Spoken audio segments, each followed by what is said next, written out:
Sou a aluna Vitória Maria, da turma do segundo ano C. O meu tema é a sociedade feudal. A sociedade feudal se caracterizou por ser uma sociedade estamental, ou seja, uma estrutura social fixa e hierarquizada, e que estava dividida em estamentos. O feudalismo está dividido basicamente em 4 estamentos. Os reis. Acima de qualquer estamento estavam os reis, que tinham o maior poder. Eram eles que governavam e recebiam os impostos dos outros grupos sociais. Os clérigos representavam a camada relacionada com a religião, ou seja, os que rezavam e fortaleciam a religião católica. Neste grupo social estão incluídos os papas, bispos, cardeais, monges, abades e padres. Eles eram a classe detentora do poder da igreja, a mais poderosa instituição feudal, pois eles sabiam ler e escrever. Em seguida, vêm os nobres.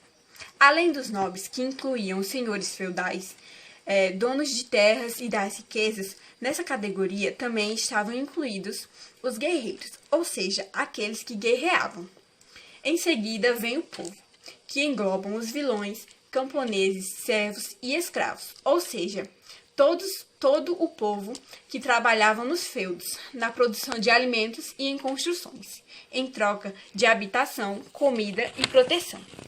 Nesse sistema, a mobilidade social era quase inexistente, ou seja, o nascido pertenceria ao mesmo grupo até a sua morte. Em resumo, a posição social era definida pelo nascimento. Se aquela pessoa, naquela época, nascesse um servo, ele viveria toda a sua vida como um servo. Olá pessoal, meu nome é Cintia, sou do segundo C e vou falar sobre os oratores.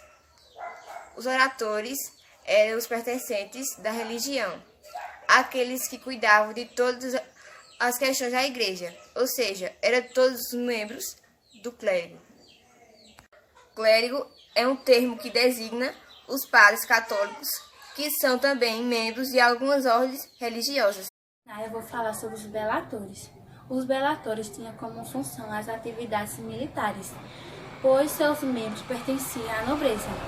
Em tempos de paz, os guerreiros, cavaleiros e os senhores feudais, eles eram todos nobres e chamados de belatores.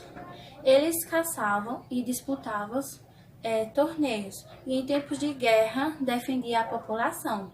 Eles se ligavam com outros nobres por meio de relação de vassalagem. Oferecia apoio militar e jurava fidelidade aos seus suzeranos. O grupo que recebia a denominação latina era encarregado da esfera religiosa, ou seja, cuidavam do assunto da igreja. Esses oratores, eles cuidavam da igreja e celebravam ritos religiosos e eles eram os responsáveis pela vida espiritual de toda a sociedade. Meu nome é Clarissa e eu vou falar sobre os laboratores.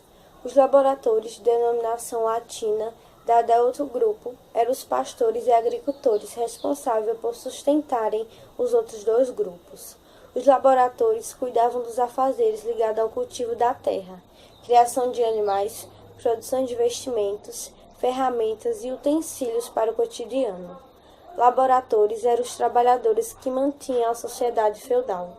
Os agricultores, pastores, artesãos e todos responsáveis pela produção alimentícia, do sustento do sistema. Olá, meu nome é Daniele Maria, eu sou do segundo ano C e fiquei com o tema O Castelo Medieval. No feudalismo medieval europeu, o castelo era centro da vida econômica, social e política.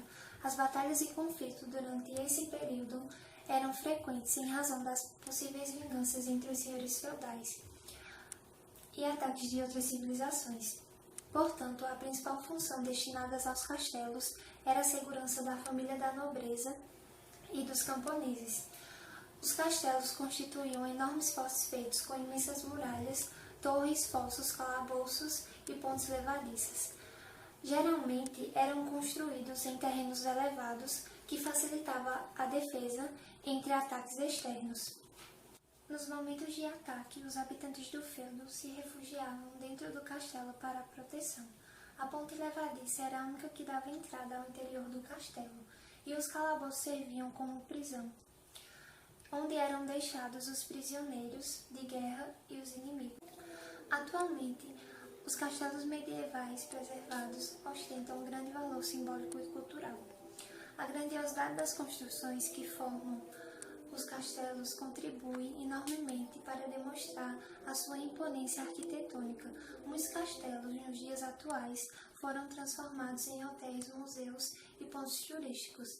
Obrigado, esse foi o nosso trabalho.